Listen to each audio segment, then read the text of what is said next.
It is episode 148 of Decoding Fox News, and I'm your host, Juliet Jeske. Each week, I watch and analyze a whole heck of a lot of Fox News and then break it down.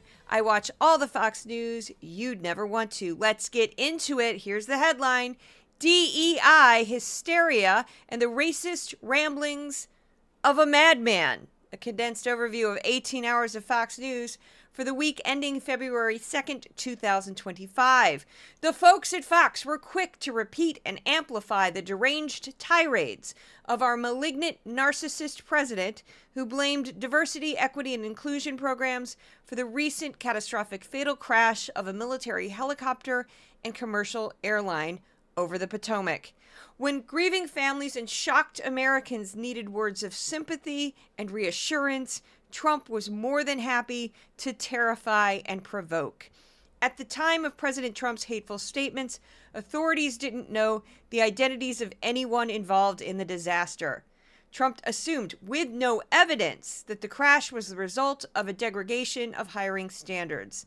Soon after President Trump made his reckless accusations, authorities revealed that both pilots involved with the collision were highly trained and experienced white men.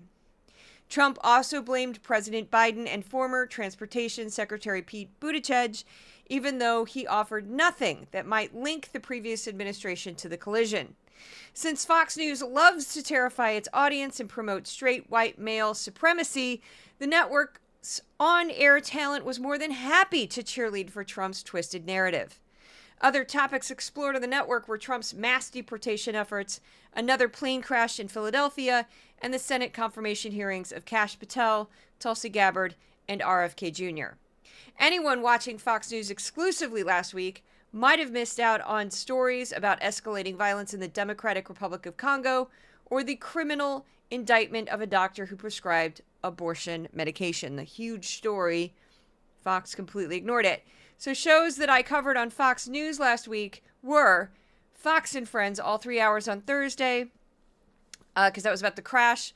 The 5, Jesse Watters Primetime, Fox News Live, that was Friday. That was a long story why I picked that up, but it had to do with some overlap with Jesse Watters Primetime. And it was just based on the coverage in Philadelphia of another plane crash. That was a Learjet. And weirdly, nobody accused anybody of DEI because it involved a Mexican company, yada, yada, yada. Interesting how they use that when they feel like it is more useful to them. Blame DEI.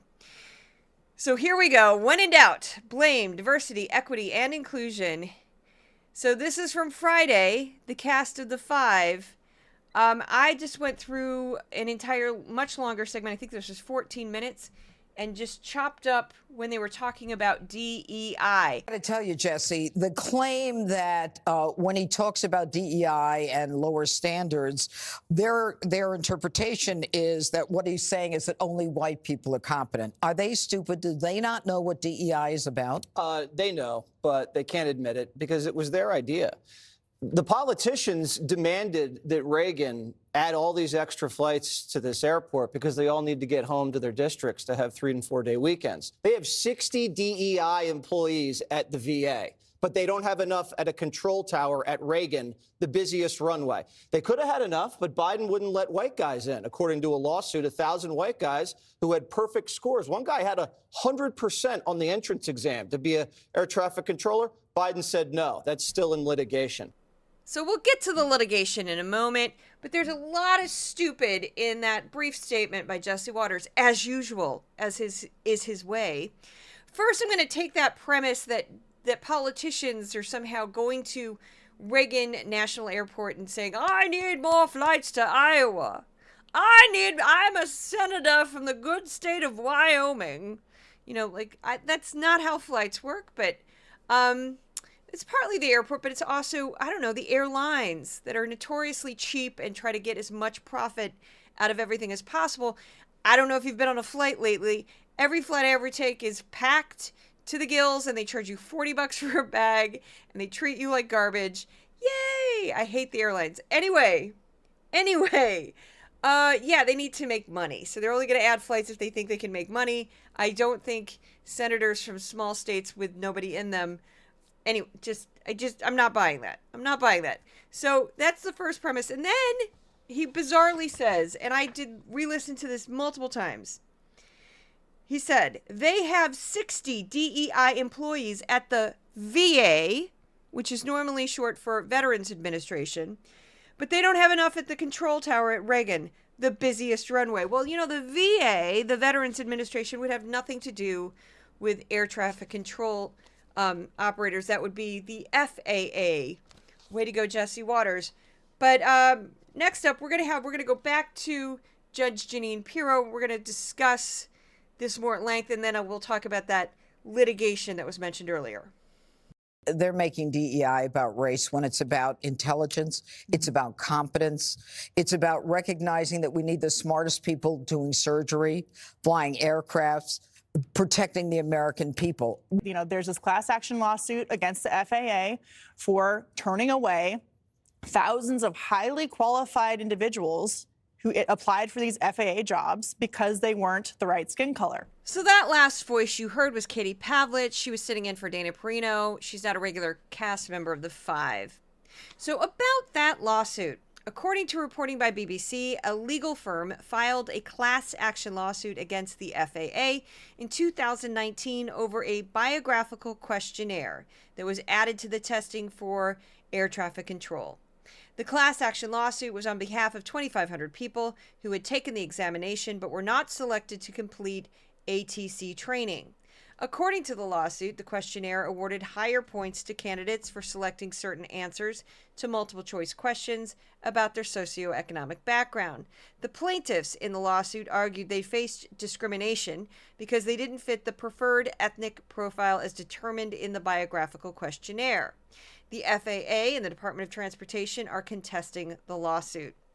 In 2018, during the first Trump administration, the questionnaire was removed from the examination. In 2024, President Biden removed it for wider FAA hiring. Now, if it was removed in 2018 and the lawsuit was filed in 2019, this would include people pre-2018 who took this questionnaire. And questionnaire and the test, the examination, the written examination, it's only one part of the total training for air traffic control. They do psychological testing.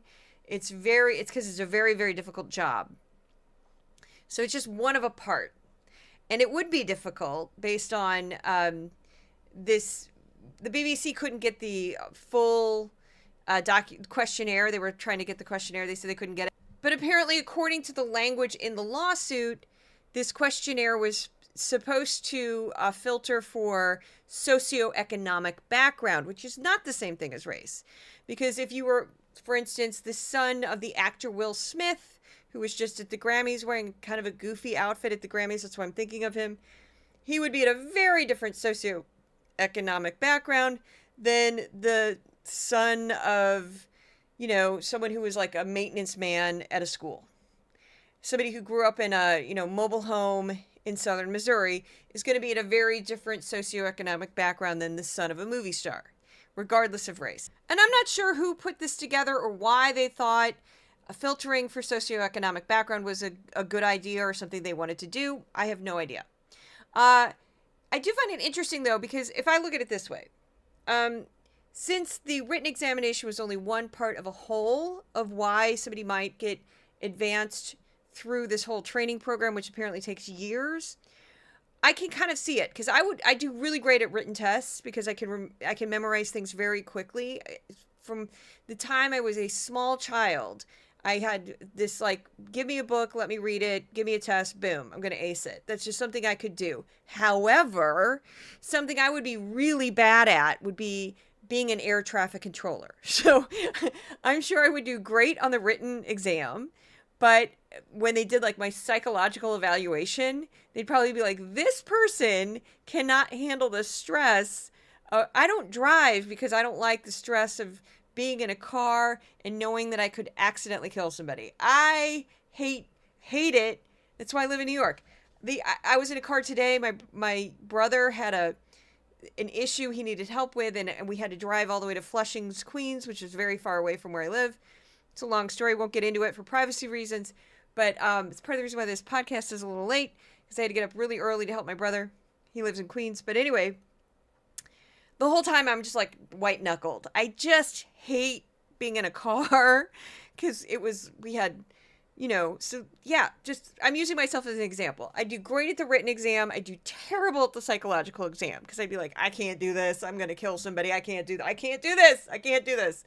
So we don't know what's going on here. Just because of one questionnaire doesn't mean really much of anything. And this lawsuit's still kind of stalled a bit. So anyway, moving on, Jessica Tarloff pushes back about these DEI claims. Now, what's so interesting about this clip is every time she gets close to the truth, listen to how her co-host just starts shouting over her. And again, this is from the same day, same show, Jessica Tarloff. Criticism. It is not constructive criticism to say this is Joe Biden's fault or this is Pete Buttigieg's fault. Why not? Because that's just blaming your political adversary. It's not taking any responsibility. It's blaming the it's guy not that was sharing there the risk. before. Who Right, had but the you know what? Actually, responsibility? the nifty part about being the 45th and 47th president is you were also the guy before. And Greg is right. These policies were in place under Trump. I went to try to find out about your dwarf recruitment. Yes. And that existed under the Trump administration. A dwarf quota? Yes, actually. It's up from June 2017 to June 2021. There's even a post from April 2019. FAA provides careers to people with disabilities. The list. Good, give them a job. targeted Don't put them in a control tower. No, I mean, we're do you talking realize apples how and oranges. No, That's we're not. not what You're it's talking about. It's about the I'm fact saying- that you were explaining why Doge is necessary. I don't- Trump didn't know about that. Let's be obvious. So then Trump doesn't know what he is in control of, at least. So that first big outburst was when she mentioned that this dwarf quota, whatever that is, I didn't explore that, who cares? But basically, that's what they're reducing, a push to get more people who have disabilities to work at the FAA. Now, I'm sure that there are tons of desk jobs that do not require the physical capabilities of other jobs. There are plenty of jobs that do not require the use of your hands, the use of all kinds of, you can do stuff with Braille, you can do stuff for hearing impaired. There's plenty of jobs in every type of agency that don't require all of your physical capabilities. So I understand that, but they reduce it to dwarf quota, which is crazy offensive. But regardless, when she says, well, that was in place during the Trump administration, they all start to yell at her. And here, when she points out to Greg Gutfeld, as Greg Gutfeld bizarrely tries to use that as an excuse, well, Trump didn't know about it, so the president of the United States didn't know about it. That's not really much of a defense there. Watch what they do again. Why For didn't 4 Biden years. fill the jobs? He knows what he's This getting is- rid of you because guys- I don't think there's going to be a you dwarf can't- quota after this. By the way, lay off the little people. Sorry, Greg. Go ahead. You know that you're being hypocritical about this. I started with there should be a full investigation. And I there will want be. this, and there will be. But you cannot deny the fact that when Trump came in to give the press conference, the first one yesterday, he did the nice part. Then he found himself again. He immediately said DEI, DEI. Then the support staff, Duffy Hegseth, said DEI. Then the picture came out, and it was a white guy who had done 1,000 hours. So we moved on to incompetence, right? If that had been a minority person, or I heard, I mean, they're That's trying to say that this speculation. pilot. But DEI Yes, is about incompetence. That's the point. You don't think that there is a reason that he shifted gears after he saw? We're not mind readers. No. Now, notice it's the same pattern again. Every time she gets close to what they don't want their audience to hear, they just start yelling over her. She's weakening their argument, and they can't take that. So she basically says, hey, by the way, did you notice that the pilot was a white male? An experienced white male, by the way. Well-trained, experienced white male. What if the pilot was a black man or a Latino man or an Asian man or a woman, and they all just start yelling over her because they don't want that out. They're just trying to suppress the point that she's making, which is a common pattern on the Five. Very frustrating to listen to from this side. And it's something that if you find yourself being the lone lefty or lone liberal in the room, this is what that tends to happen. The exact same pattern tends to happen. So we're going to go backwards a little bit because I wanted to play those clips first because I thought they were stronger. But this is from Fox and Friends. This is from that same morning. And this is Mark. This is just sort of amazing.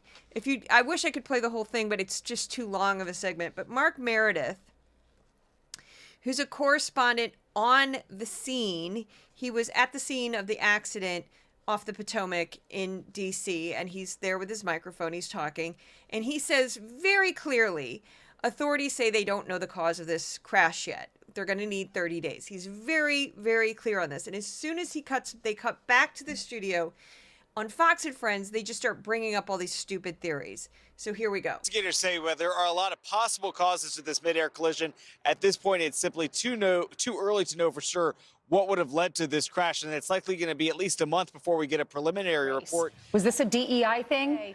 Launched a national outreach program for DEI that The biggest indicator for me, typically when there is a tragedy, we lose American lives, the tone is more somber.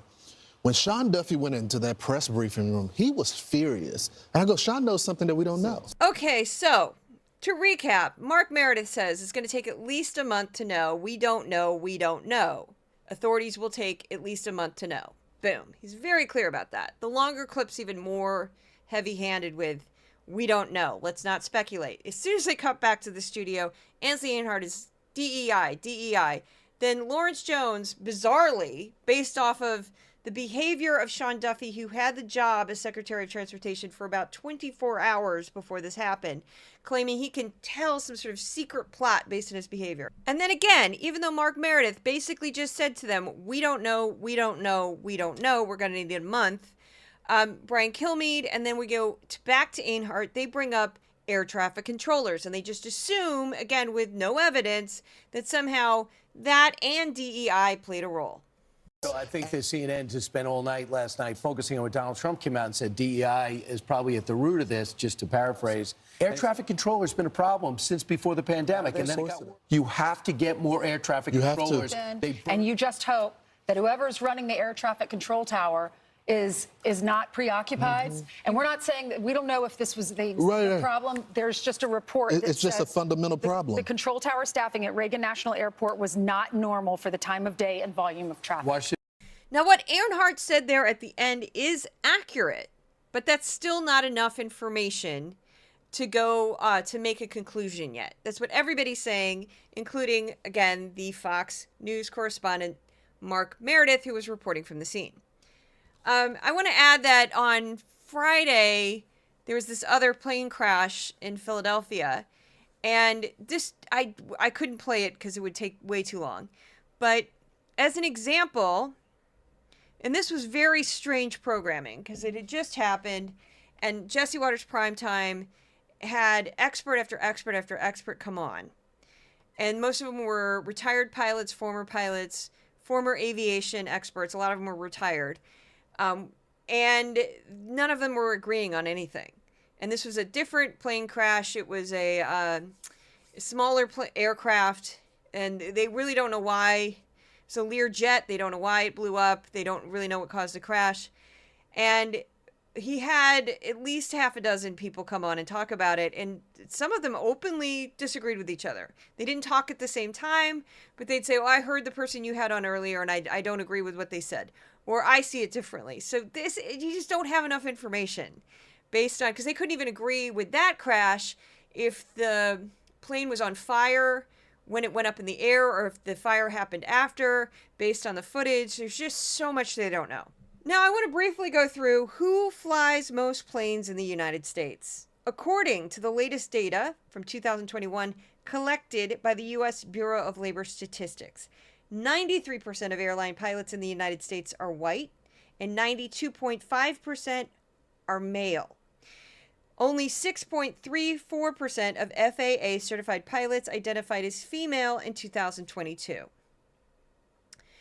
What is the racial breakdown of air traffic controllers in the United States? According to reporting by Axios, statistics from the U.S. Census Bureau and this organization called IPUMS, Integrated Public Use Microdata Series, 78% of air traffic controllers are men, while 22% are women and 71% identify as non-Hispanic white. So both of these professions are dominated by white men. Now here's a brief history of some of the worst airplane crashes in the United States. So 1978, Pacific Southwest Airline Flight 182.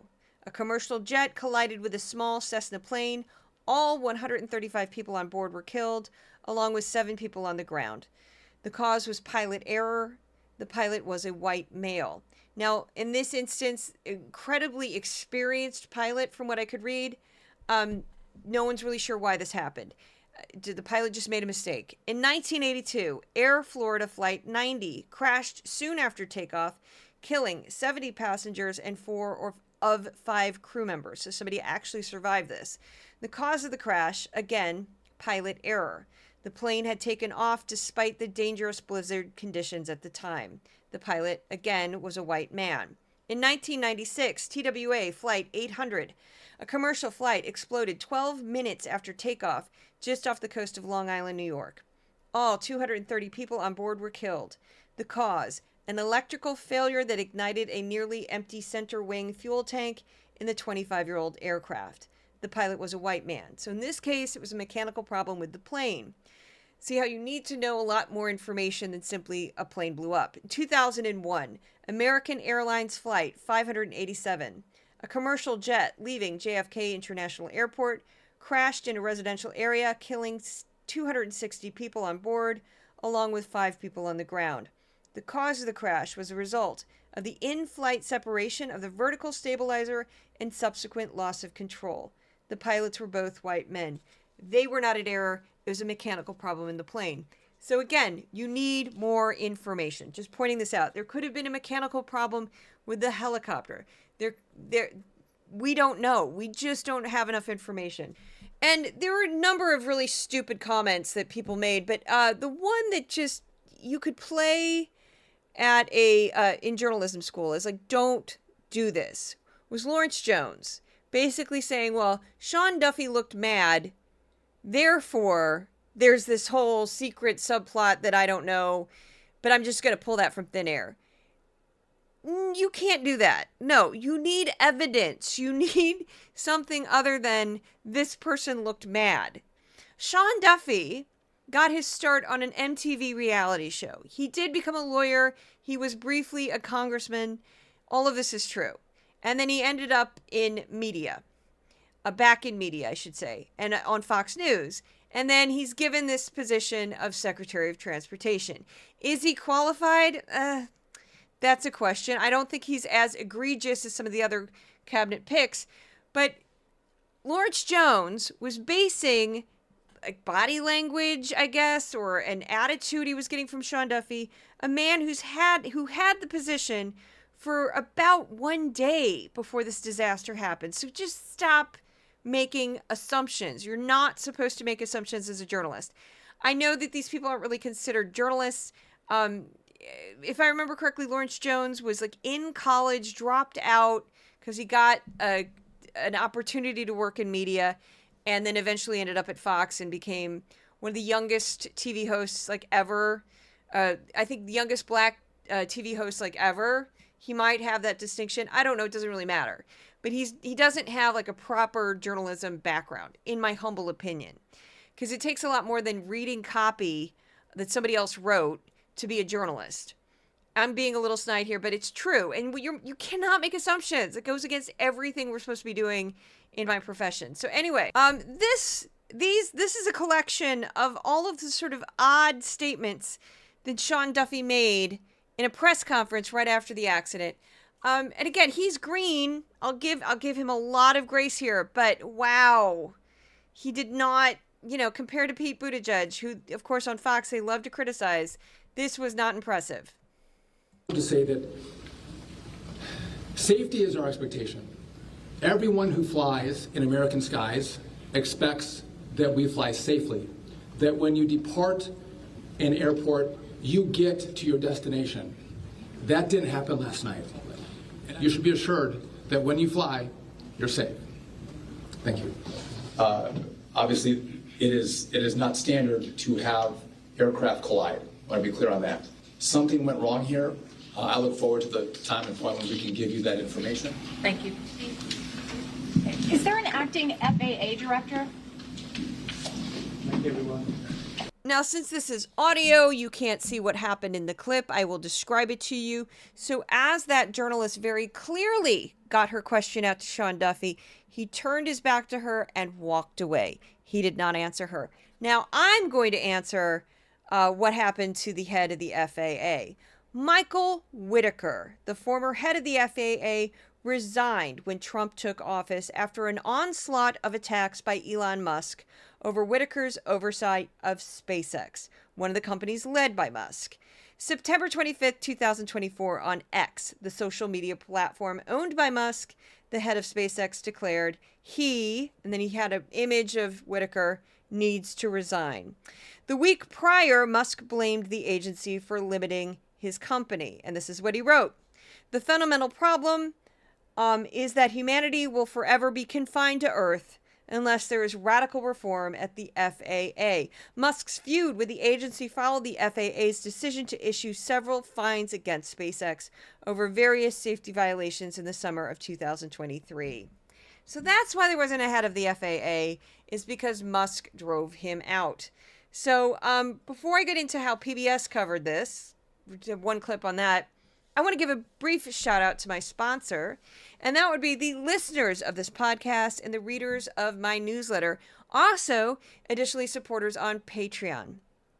Thank you guys so much, because I have no large sponsor, I have no large donor, I have no advertisers, and I have no one like writing me a check every month to do this.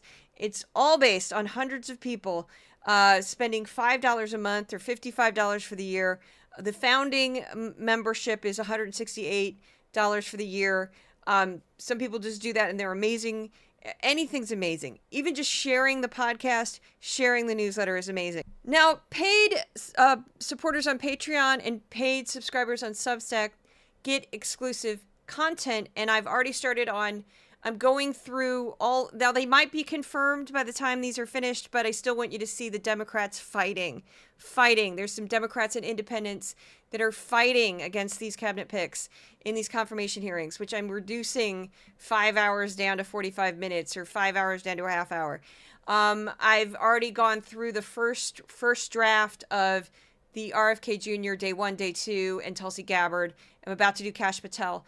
And then I'm going to just start whittling them down and making a written version. It was very popular the last time I did them, so I'm going to be doing them again. They should be dropping this week. I'm going to get them out as soon as humanly possible. They take a long time to do. So that is coming if you're a paid subscriber, paid supporter. That's about it. I should get back to the podcast. And again, if you can't afford to support this project financially, totally understand. Next best thing to do is share on social media, tell your friends, the whole 9 yards. I will say I did do some more research into my numbers. I was shocked at how successful this podcast is, considering I came from absolutely nothing. The industry is also dominated by men. So thank you from the bottom of my heart for supporting Decoding Fox News. Onward and upward, we shall prevail. I don't care. I will say this too. I'm getting dramatic, but we've had so much bad news in the past 24 hours. I cannot discuss what Trump is saying on social media tonight because it's going to be on next week's podcast. I don't want to confuse things. But I will say this. You have my dedication, and this is from the bottom of my heart. If they somehow impede the First Amendment and start going after journalists like they do in other countries, like they have in Hungary, like they have in Russia, all over the world, where they suppress the freedom of the press, freedom of speech, I will not give up. I am determined to keep fighting for you and for this country. And I mean that. On behalf of my entire profession, I know I'm not alone. There's a lot of us, especially the independents, who will not back down. I have nothing to fear. The only concern that I would have are the well-being of my cats. So I don't have children. I'm dangerous for these people because people who have kids, they have to worry about their kids. And I understand that, of course, you have to worry about your kids. Of course you do. I don't. So I'm, a little bit more dangerous for them. And I don't care. I do not fear them. So moving on, I'm getting worked up because this lunatic is making me so mad right now. We're going to go into how PBS covered Trump's statement. I wanted to show this. This also includes Caroline Leavitt, who is the new White House press secretary. And during Trump's campaign, She repeatedly, I like to avoid using the term lie for legal liability issues, but she repeatedly misstated the size of Trump's crowds over and over again. In one case, in the Bronx, she misstated it by 10 times. She said he had 35,000 people in the Bronx, and the NYPD is like, yeah, that's impossible. We can only fit about 3,800 people in this area. So, and there were aerial shots, the whole 9 yards.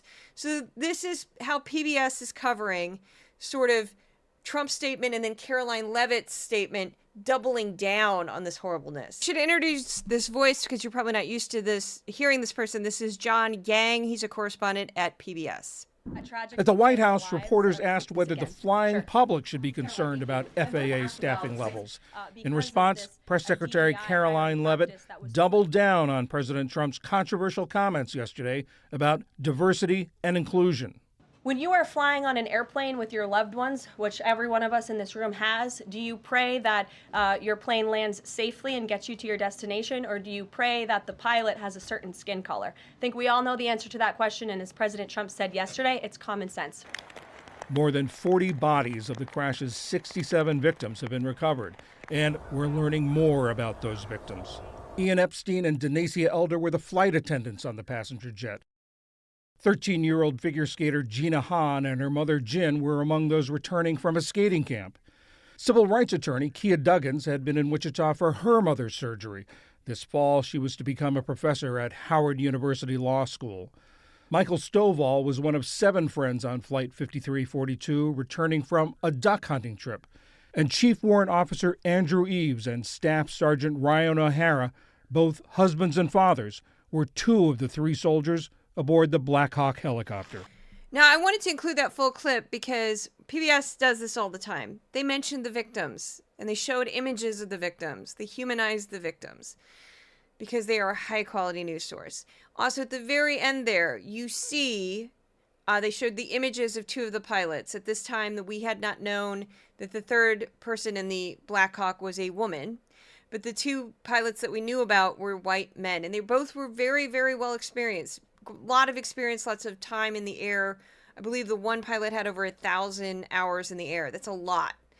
It could have just been a fluke accident. We don't know what happened yet. Again, and what Caroline Leavitt said there is horrible. This idea that somehow anyone, I showed you the numbers. It's like close to 93% white male. So this idea that somehow white men are getting pushed out of this profession to insert black men or women or Asian men or Latino men or women of any ethnicity is absurd. Absolutely absurd. It's dominated by white men. Give me a break. And that is just an incredibly racist thing to say. And I remember that I got some really stupid blowback on social media where people were like, well, how was that racist? I'm like, why is she talking about skin color at all? Everyone involved in this accident so far that we know is a white male, and our bigoted, racist piece of garbage president, I don't hold back, as you know. After January 6th, he's a criminal as far as I'm concerned. I don't care what the courts say. I don't care what this ridiculous system that tried to impeach him twice and couldn't do anything about it because the Republicans have no spine. They're just feckless idiots who are more concerned about their own skin than this country. I'm going off. I don't care. Because of this, we have a criminal in the White House. So I'm not going to hold back. I don't care. Call me biased. Guilty. I just can't do it. I report on garbage all the time. I report on right-wing media. Do you really expect me to be like, well, the president? No. Give me a break. So anyway, but because of all of this, like we needed a president to say everything's going to be okay. Brief tangent. Here we go. During the COVID-19 pandemic, in New York City, which saw the highest levels of death in the world at one point from that horrible, horrible disease. Densely populated city. We have mass transit. We have people living on top of each other. So, of course, we got hit hard. We had 2 leaders. We had a governor, deeply flawed man. We had a mayor, deeply flawed man. Not really a fan of either, to be honest. But the governor, one thing he did well, and he did a lot wrong, but one thing he did well is when he would have his press conferences, he would always say things like, it's gonna be okay. We're gonna get through this. We're in this together. We can do this. Those were the messages, right? That's a leader, as flawed as he is. De Blasio, our mayor, and I couldn't take it anymore. I couldn't watch his press conferences. I would turn them off.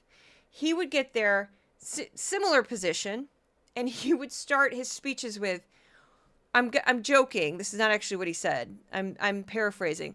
We're all going to die. This is the Great Depression. This is the end. Everything is terrible. And I'm like, I can't, because a leader is supposed to lead. And Trump sees this opportunity. All he does is attack his previous political opponent, Joe Biden, Buttigieg, and then blames DEI, which is black people, brown people, Asian people, and women, and disabled people, and anybody outside of the white male matrix. Well, the Titanic sank, and that was due to a bunch of rich white men making terrible decisions. The Hindenburg blew up because of a bunch of white males making terrible decisions. Countless disasters have happened with white men at the helm. So give me a break. Humans are humans, and they're flawed, and they make mistakes. Now, moving on, we have, this is from Monday. I just found this clip very amusing, and so that's why I wanted to put it in, because it's just Brian Kilmeade making stuff up, making up a story. Brian Kilmeade. Let's go to war with Brian Kilmeade. That's my Brian Kilmeade impression. Hi, I'm Brian Kilmeade. I live in Long Island. My wife shovels snow in the winter, and I joke about it on Fox and Friends, and I make her shovel our snow on the driveway, which is probably long, because I probably have a McMansion. Anyway, I'm just making fun of him. Okay, here we go. This is a story that he just pulls from thin air to sort of bolster Trump's mass deportation plans. And I call this Brian Kilmeade and his 21 Jump Street fantasies. Last thing on the high schools. The reason why they're going into high schools is because these gang members lie about their age. They go into school. That's part of the process. And then they terrorize that school. And most of those schools are working class schools. They don't do it to Beverly Hills High. So they go in there, and that's why they go into high schools. And you remember the guys that beat those cops on the street? Yeah. They were 17 and 19 years old right on Times Square last year. So there's a lot, again, to unpack there. Now, he just briefly at the end there mentions 17 and 19-year-olds on the street beating cops. That has nothing to do with the high school. 19-year-old would be an adult. 17-year-old, it depends on the state how they would be charged, but technically a child. But let me just point out that across the board, about 90% of all crime is committed by young males. This is regardless of culture. This is regardless of country. This is regardless of religion. Just all over the world, the vast majority of violent crime is committed by young men, including teenagers. And you can go all the way back to, I think the average is, crime starts peaking at age 14, 15 to 27, I believe. I could be wrong. But it's about that range, 14 to 27 is when young male, if they're going to commit crime, that's the peak. That's when the most happens. That's the highest risk group right there. So I watched and analyzed over 900 hours of Fox News last year, and I don't recall a single story that involved migrant gangs lying about their ages and infiltrating an American high school. Not one. Now, if such a story existed, they'd be playing that on a loop on Fox. They would be still talking about it. They'd bring it up. It would be like whatever the name of the high school was, that would become like a talking point on the network. So Kilmeade's fantasy reminded me of the popular television series from the late 1980s, early 1990s, 21 Jump Street, which starred Johnny Depp. The premise of the show was a bit far-fetched, as it focused on a squad of youthful-looking undercover police officers investigating crimes in school gangs and teenage venues. And the joke was they all looked like they were in their late 20s. Johnny Depp was 23 when he started that role on 21 Jump Street, and he ended up leaving because he felt like he was getting pigeonholed in this teen heartthrob kind of role. I just thought, I never watched the show when I was a kid because I thought it was ridiculous. I was like, you kidding? Those people look like they're 30. Obviously, it's a terrible idea to have adults masquerading as children, surrounded by children in a situation like that. I mean, come on, I don't have to spell it out. Bad idea. Because let's say a teenage girl wants to date Johnny Depp and he's 23. And you're 23 and you're a cop. Really? How did that happen? Just a lot of just doesn't make any sense. Because again, the longer a show like that goes on, the more ridiculous it's. Because I mean, the people had like full beards. The men on that show had full beards, and they're like, "I look like I'm 17." I'm like, "No, you don't." Anyway, maybe I'm saying Brian Kilmeade remembers an episode from 21 Jump Street, and that's what he's remembering. Because it's just not, I'm not believing that premise. So next up we have Not All Heroes Wear Capes. And this is a new segment because this has never happened before. Where Jesse Waters likes to include these man on the street segments. And this one, technically, this happened to be a woman on the street. And basically what he does is he sends Johnny out, who's his long-suffering assistant. And Johnny goes up to random people and asks them questions. And they're very leading. And they purposely find, wacky people and put them on air. And they send him, because they don't care, they just send him to various parks or beaches in New York City. And in this case, he's at Washington Square Park. And they found some people who were like eccentric, whatever. And this one young woman stuck out because I'm like, no, she's actually, this is supposed to be the wacky liberal segment where you're showing like liberals saying crazy things. And I'm like, she's actually very well spoken and it comes across as extremely intelligent. So tip of the hat. So what I did is I just took out all of the clips of her and stuck them together. So there was plenty of other people in this short segment. It's about 4 or 5 minutes long. But this is just this. We don't have a name for this person. She's just sort of a young, blonde, white woman. Here you go. President Trump's first week in office, how'd it go? I don't think it's looking too good. Disproportionate amount of legalized citizens in this country committing rape, murder. They should go to jail too. And unfortunately, one of them is running this country. He didn't do anything violent. Also renamed the Gulf of Mexico the Gulf of America. America first, baby. Am I right? Encapsulates how stupid he is. So briefly, he didn't do anything violent. I think E. Jean Carroll and a jury of Trump's peers would disagree with him on that, as they found Donald J. Trump liable of sexual abuse. I noticed that AP changed their language from sexual assault to sexual abuse in the article, probably because of the lawsuit. Because now he's decided that, I'm not even going to get into that because I don't want to get sued. I don't really care, though. If he sued me, I'd become a superstar overnight. I would. I don't really want to go that route, though, because then my entire life would be a lawsuit. Anyway, fun times. I think I did make a stupid edit of, I could say stupid edit. I don't take myself that seriously, of the folks at Fox. I couldn't really fit it into this podcast, of them making this ridiculous claim about $50 million spent on condoms for Gaza, which was something that Trump said, and then Caroline Leavitt repeated. We're spending $15 million on condoms for Gaza. And some people did the, little research on it and found that we don't even spend $50 million. That's 50 million dollars on condoms worldwide for any program, much less just Gaza, and that we don't spend any condoms to the Middle East.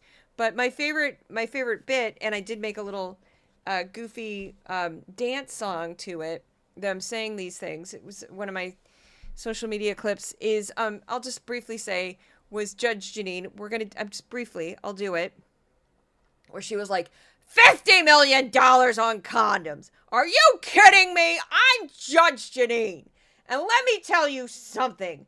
You don't need $50 million worth of condoms. What you need is a break. Just get away from each other. That way you won't have sex and you won't get HIV or make a baby. And I've heard that in some parts of the world, they're making a lot of babies. And we could learn from a thing or that. I only had 2, I think. I don't remember. I'm Lebanese. People think I'm Italian. That was my husband, who's also very short, but well-dressed. And we have dogs. Have I mentioned my dogs lately?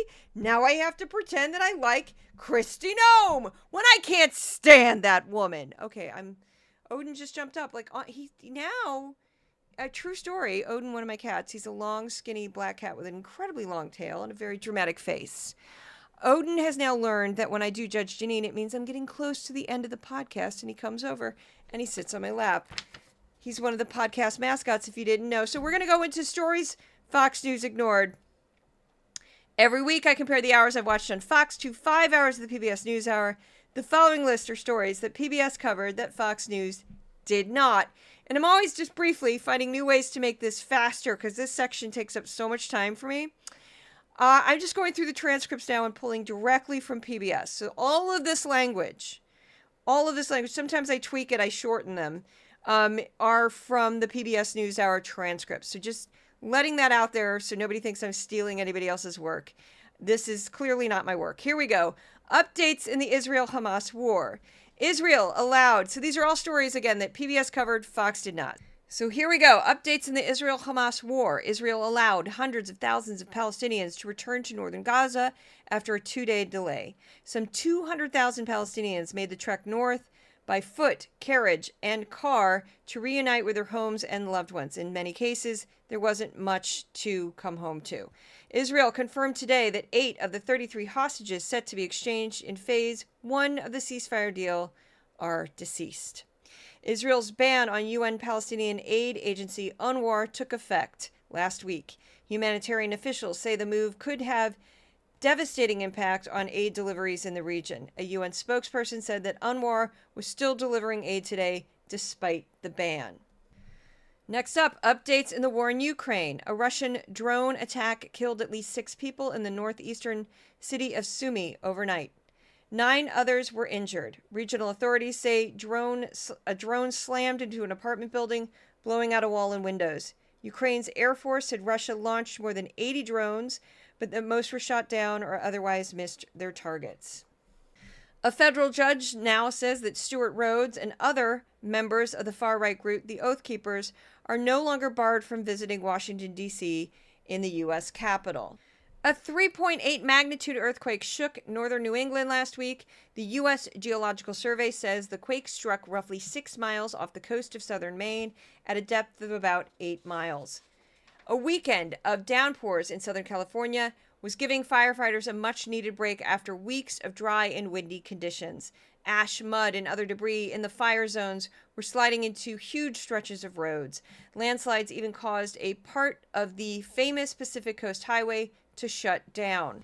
In Congo, a rebel group known as M23, which is backed by Rwanda, has claimed the critical city of Goma in the country's east. It's a major trade center and home to about 2 million people.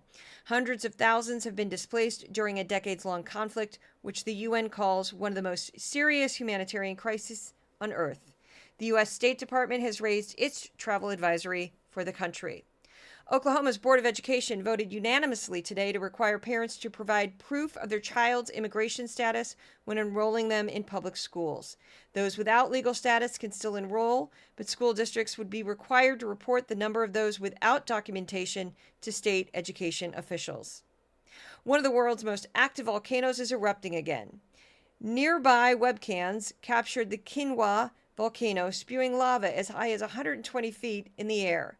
The Hawaiian Volcano Observatory says it's the 7th eruption since December.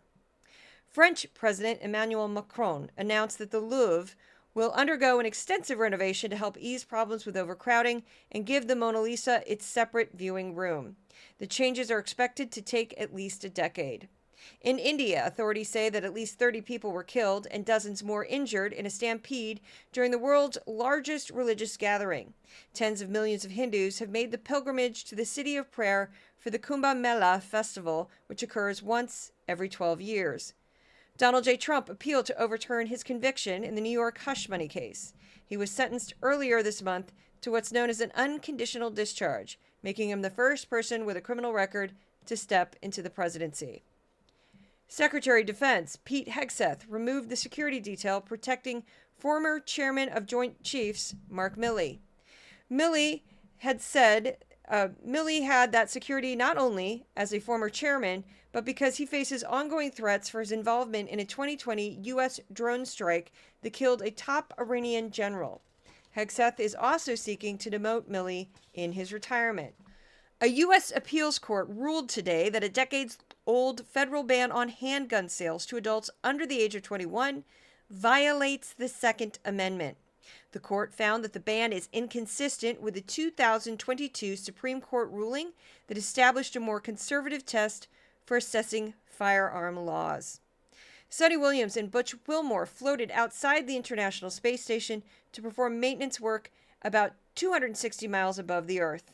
It's the second space work for Williams this mission, but the first for Wilmore. Those are the two that got stuck up there due to their capsule not working properly. That was made by Boeing. A New York doctor was indicted for allegedly prescribing an abortion pill online to a teenager in Louisiana, where the procedure is banned with few exceptions. A grand jury there charged Dr. Margaret Carpenter and her company with, quote, criminal abortion by means of abortion-inducing drugs, a felony. This appears to be the first case of criminal charges against a doctor for sending abortion pills to another state since Roe v. Wade was overturned in 2022. British singer and actress Marianne Faithfull has died. Considered the it girl of the swinging 60s, she was once the girlfriend of Rolling Stones frontman Mick Jagger. Jagger and Keith Richards penned her breakthrough hit in 1964, As Tears Go By. She, in turn, became their muse, inspiring and even helping to write some of their greatest songs. Faithfull also acted on the stage and on screens, big and small. All of those, word for word, I've tweaked a few of them, are from the PBS NewsHour. So, and none of those were covered on Fox. None of them. So next, we go to By the Numbers. Every week, I compare the top 5 topics on Fox to the top 5 topics on PBS. I use PBS as sort of my control. This is legitimate news. This is propaganda garbage, Fox being the propaganda garbage. So here we go. Plane crash in Washington, D.C., that would be the Potomac, 28% on Fox. Trump worship, which this is becoming a huge problem, especially to sit through, 19%. Plane crash in Philadelphia, this was the second plane crash, 12%. Mass deportations, 9%. And Trump cabinet picks, 8%. Things looked very different on PBS. Trump cabinet picks, 13%. Trump's spending freeze, 12%. It was also mentioned on Fox. It was a much bigger story on PBS. Mass deportations, 9% on PBS. And plane crash in Washington, D.C., 9%. Artist profile, which is a regular segment, on PBS, 7%. Words used on Fox for the week ending February 2nd, 2025. Trump at 443. Border, 134. Biden dropped down to 118. Air traffic, 79. China, 59. Crime, 60. Race, 37. Israel, 20. Diversity, 16. Inflation, 14. Economy, 13. AOC, as in Alexandria Ocasio-Cortez, 11. Hiring, 10. Qualified, 9. Buttigieg, 3. Ukraine, 1. And Congo, again, a lot things are happening in the Congo, 0. They didn't mention it at all. I want to just give a very brief note, because I feel bad that I can't search for DEI in the transcripts. And that's because the service that I use to transcribe my transcripts, which uses AI, cannot pick up on DEI, cannot hear it. It changes it to, get this, DGI, DTI, DDI, DEA, DIE, the. Sometimes it just changes it to the. It's all over the place. There's so many combinations of when someone says DEI on camera, the transcription changes it to all these things that aren't even close, that I can't search for all of them, so it's very difficult. I'm going to try to work with the transcripts, and every time I hear somebody say DEI, I physically go in and change it. That's the only way I can fix this, because it's not hearing it. And at the end of the week, when I'm looking through 25 hours worth of coverage, I can't do it. I just can't do it, and I can't find it. So it's very frustrating to me that it can't find DEI, because it's weird, and it hears it all these different ways. Anyway, thanks for listening. If you'd like to check out more of my work, you can find me at X, also known as Twitter, Substack, of course, Substack, Notes, as well as my Substack channel.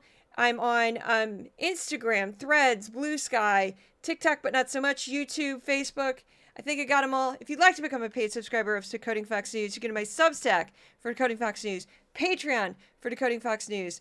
I also have a linked tree on all my various things that shows you all the other places you can find me.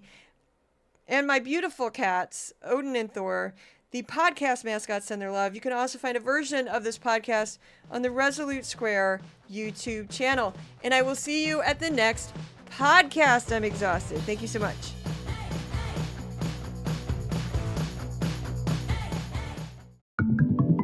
Resolute Square.